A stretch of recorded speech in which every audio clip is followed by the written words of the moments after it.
종말을 준비하는 성도의 자세. 누가복음 21장 29절에서 38절 말씀입니다. 사랑하는 성도 여러분, 우리는 누가복음 21장을 통해 종말을 맞이하는 성도의 자세를 이미 2차례 나누었습니다. 오늘 말씀은 그 세 번째 교훈입니다. 주님은 이번에는 두려움을 자극하는 방식이 아니라 무화과 나무와 자연의 현상을 통해 제자들의 마음에 분별과 깨어있음의 태도를 심어주십니다. 무화과 나무와 모든 나무를 보아라. 잎이 돋으면 너희는 스스로 보고서 여름이 가까이 온 줄을 안다. 자연은 말이 없지만 분명한 신호를 줍니다. 잎이 돋는 것을 보면 계절이 바뀌는 것을 압니다. 마찬가지로 주님은 이와 같이 너희도 이런 일들이 일어나는 것을 보거든 하나님의 나라가 가까이 온 줄로 알아라 라고 하십니다. 즉 종말신앙은 막연한 공포가 아니라 시대 속에서 하나님의 손길을 분별하고 준비하는 지혜입니다. 문제는 징조를 맞히는 기술이 아니라 말씀을 붙들고 깨어 사는 태도입니다. 사랑하는 성도 여러분, 예수님의 이 선언은 누가복음 21장 전체를 붙잡아주는 중심 기둥과 같습니다. 하늘과 땅은 없어질지라도 내 말은 절대로 없어지지 않을 것이다. 하늘과 땅은 인간이 생각할 수 있는 가장 크고 견고한 실제입니다. 우리는 하늘과 땅을 보며 변하지 않는 배경이라고 느낍니다. 그러나 주님은 그 배경조차 사라질 수 있다고 하십니다. 이 말씀은 단순히 세상이 언젠가 끝난다는 정보가 아니라 우리가 의지하던 모든 안정의 근거가 무너질 수 있음을 알려주는 경고입니다. 그런데 주님은 그 무너짐 위에 결코 무너지지 않는 것을 하나 세우십니다. 바로 주님의 말씀입니다. 주님의 말씀이 영원하다는 것은 단지 글자가 남아있다는 뜻이 아닙니다. 성경이 물리적으로 보존된다는 의미를 넘어 다음과 같은 깊은 의미가 있습니다. 첫째, 주님의 말씀은 하나님의 뜻이기에 변하지 않습니다. 사람의 말은 상황에 따라 바뀌고 약속도 흔들립니다. 그러나 주님의 말씀은 하나님의 뜻에서 나오기 때문에 변하지 않습니다. 하나님은 변덕스럽지 않으시며 말씀하신 것을 이루시는 분이십니다.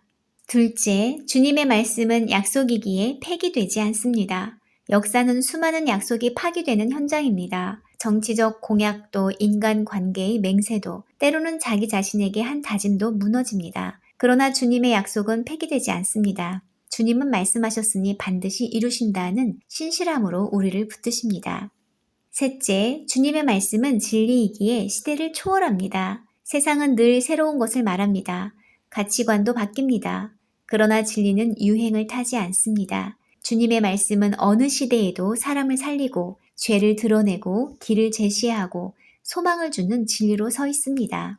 넷째, 주님의 말씀은 권능이기에 반드시 성취됩니다. 말씀은 단지 정보가 아니라 하나님의 능력입니다. 주님의 말씀은 예언으로 끝나지 않고 성취로 나아갑니다. 예루살렘 멸망의 예언이 역사 속에서 실제로 이루어진 것처럼 주님의 말씀은 결국 현실이 됩니다. 그러므로 종말을 준비한다는 것은 세상의 불확실성 앞에서 떨며 사는 것이 아니라 말씀의 확실성 위에 삶을 세우는 것입니다. 사랑하는 성도 여러분, 예수님은 곧바로 깨어있으라고 명령하십니다. 그리고 그 깨어있음이 무엇인지 매우 구체적으로 설명하십니다. 방탕과 술 취함과 세상살이의 걱정으로 너희의 마음이 짓눌리지 않게 하고 기도하면서 늘 깨어있어라.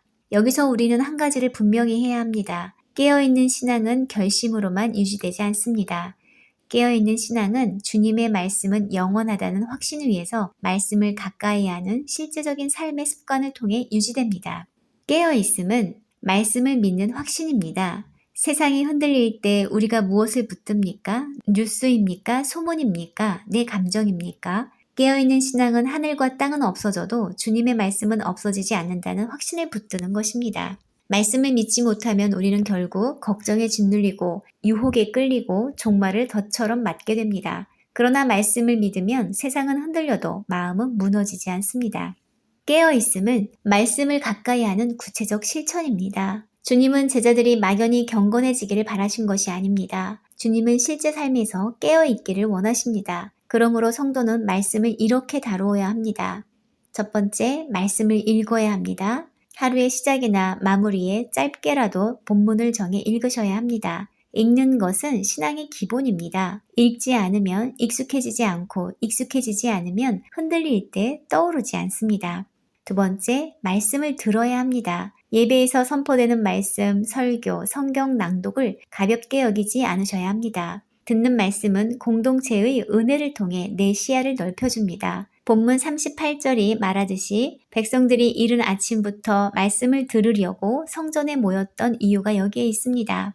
말씀은 시간이 남으면 듣는 것이 아니라 영혼이 살기 위해 들어야 하는 것입니다. 세 번째, 말씀을 공부해야 합니다. 깨어있는 성도는 느낌으로만 믿지 않습니다. 성경 공부를 통해 본문의 맥락을 이해하고 왜 이런 말씀이 나왔는지, 어떤 의미인지 배우며 믿음의 뿌리를 깊게 내립니다. 종말의 때에 미혹이 많은 이유는 말씀이 얕을 때 흔들리기 쉽기 때문입니다.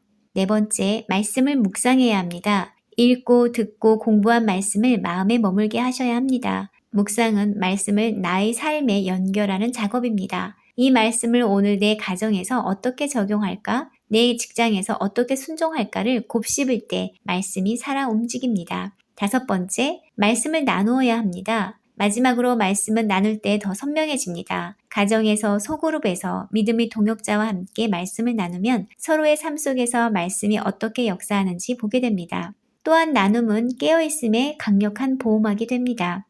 혼자 있을 때보다 함께 있을 때 더 잘 깨어있기 때문입니다.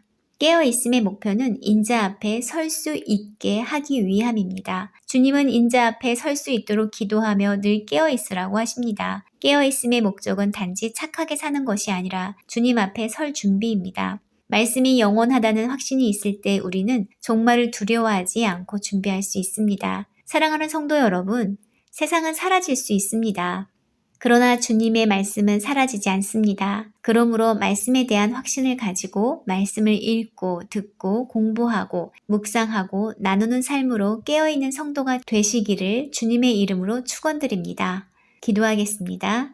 주님, 하늘과 땅은 없어져도 주님의 말씀이 영원함을 믿게 하옵소서. 걱정과 유혹에 마음이 짓눌리지 않도록 말씀으로 저를 붙들어 주옵소서. 날마다 말씀을 읽고 듣는 습관을 주시고 예배의 말씀을 사모하게 하옵소서. 성경 공부와 묵상을 통해 믿음의 뿌리를 깊게 하시고 삶에 순종하게 하옵소서. 공동체 안에서 말씀을 나누며 늘 깨어 인자 앞에 서기를 원합니다. 예수님의 이름으로 기도드렸습니다. 아멘.